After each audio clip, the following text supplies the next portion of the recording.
Okay, I want to know, do I have one more time for another soul blazing, or am I running out of time? Is that yes or no? How do you guys feel? Can you do one more, or do you need one more? Okay. So, was it you? Yeah, okay.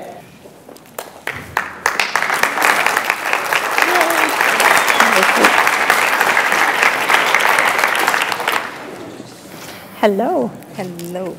Oops. Okay.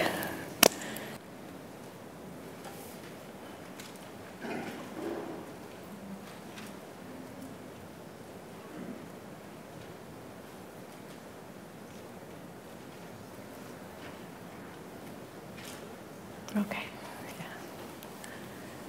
So tell me why you're up here. I have a prestigious job that pays well and makes me more and more unhappy. And I want to do something different. And what would that look like to you? I would like to become a coach. A life coach? A life coach. Okay. And what's stopping you from doing that? Probably my philosopher. Okay. Go on. So what does your philosopher sound like, and where did it come from? Did you name that philosopher in the seat? Yeah. My philosopher comes from my parents, who were very, I'm an only child, and working class, and my parents, on one hand, told me always, you are just working class and only a girl. On the other hand, they did everything for my higher education. I went to very good schools and to the university.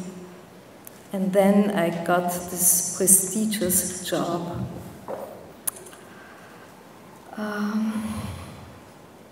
So I'm connected with the right people and all the trappings, I think, of a job like that, and make good money. But my soul is not happy with it. And my parents died. Okay. My father a year ago, my mother 2 years ago. And I would not dare to step out of job and the situation if they would be still alive. But now it's time, and now it's time. I'm hesitant. Okay, so what brings the hesitancy? Why don't you go for it? Obviously, you're smart, you're in control, you're already successful, so you know how to become successful. So what is the shift that you feel you need?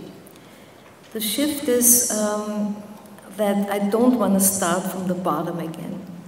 And I'm afraid if I start a coaching business, for a long time I have to work for free, and I would not have the same people around me that I'm used to. Something like that. Definitely the philosopher. The philosopher. Yeah. Totally in the way. Yeah. Yeah. So okay. So what I want you to do is talk to your philosopher and ask the philosopher the question of the one thing that the philosopher would do that would make a difference with you. Well, first ask them a question. This is so high and I'm so short. Is it okay if I say? Yes. Thank you. But look here. Just really look at yourself right here. This philosopher Yes. talks to me. Yes. Well, you absolutely worked so hard for everything. What you have now, you cannot give that up. That would be ridiculous. And the security you have with the job and the prestige and everything that goes with it, you can't do it. Okay, so. And yeah, you're right. If I have to start at the bottom, I probably shouldn't do it. Okay, so listen to what you just said. You're probably right. So are you right? Is the philosopher right? Maybe. You have to look at that. Since these have to be mini blazings, I'm not going to go into it too much, but think about that. I think in your heart you're feeling that you need security, you need the prestige, you need the this and that. So if you don't need that, what would it look like? What would your life look like with you having no money or very little money, maybe having to downsize? Could you be okay with that? No. No. Okay. Okay. Honestly not. No. Okay, so this is a great example of someone who you think you want something, but you really don't. So you're always unhappy every single day because you're not where you want to be, yet you are where you want to be. It's about being in the moment. So this is, thank you so much. This is a great example. Yes?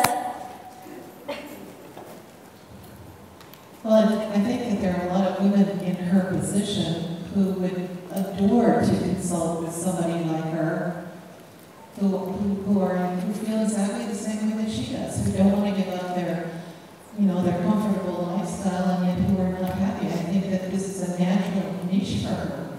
Oh, absolutely, absolutely. And what everyone needs to understand also is that we can have what we want. You can still be a coach on the side. Again, we were in Cairo together and we talked several times, had a couple of lovely evenings, had wine, so who knows, we don't remember anything. I know it's her face and that I love this woman.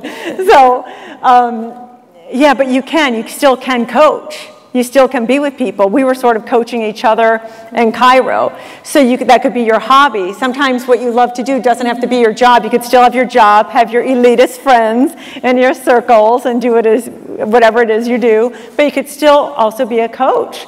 And you have friends, you have contacts, and there's no reason why you have to start at the bottom. You team up with someone. You call Lisa Haisha and say, hey, I dig what you're doing. I want to come be part of it. Chris Howard, take some of his classes and start being a coach under him. Yes. He's, yeah. So there you go. So. Thank you. Yeah, I feel much better.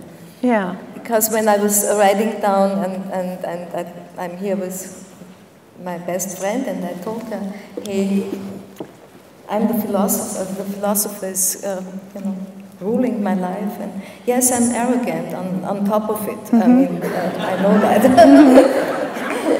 It's nothing new, and I think. But isn't this beautiful? Watching someone admit it. Let's just think about that for a minute. Do you disrespect her more or respect her more? Right. How many narcissists are in the room now? More, yeah.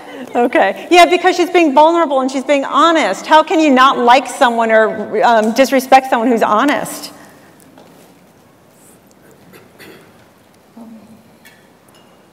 So, I mean, it's hard for me to imagine that I'm a hobby coach. And you could, it doesn't even have to be a hobby. It could be a part-time. It could be your gift to the world, right? Think about it as your gift, not a hobby. Hobby you knit, or you're like, oh yeah, dancing. But think of it as a side job that you're not doing necessarily for money, but you're doing it from your heart, a gift to the world because you have insights that people could use. Yeah. Yeah. Makes sense. Yes. Thank you so much. All right. Thank you so much. Here are the 10 soul-blazing commandments that I promise you, if you follow these, your life will be transformed. It's stand tall always. Amplify your authentic soul's voice. Pray, seek solitude, and believe in miracles. Take 10 deep breaths every day, especially when your buttons are pushed, before you speak. Take action, leap, and cure your comfort addiction, which I didn't even get into today. That's a whole other thing. Look into your own eyes and perform affirmations. Embrace nature. Embrace life in all its varied forms. Give, serve, and appreciate, and make amends, heal wounds, and love, and of course, laugh loudly. And if you do these things, look at that. How can you not be happy if you live this way and with this kind of integrity every day? Yes, it is on the website also, but this is where it is, thesoulblazing.com. And there's an imposter quiz there. So take the quiz and you'll really know who your dominant imposter is than all the rest of your cast of characters and all their minor roles. And here's a program, I have a 10 CD program, Soul Blaze Your Life, and it goes through every area of your life, from legacy, communication, help, get inspired, productivity, spirituality, finance, giving back, success, and wisdom. In wisdom, I interviewed some amazing talents, from John Cryer to my incredible husband, Lee Aronson, and to a lot of other top names, you know, writers, directors, creatives, CEOs. So that's a really great, valuable CD. And this is offered in some of Chris's programs also. So I just want to thank you all so much for this time. I feel honored. You guys were amazing. Thank you. Thank you so much, Chris. Thank you.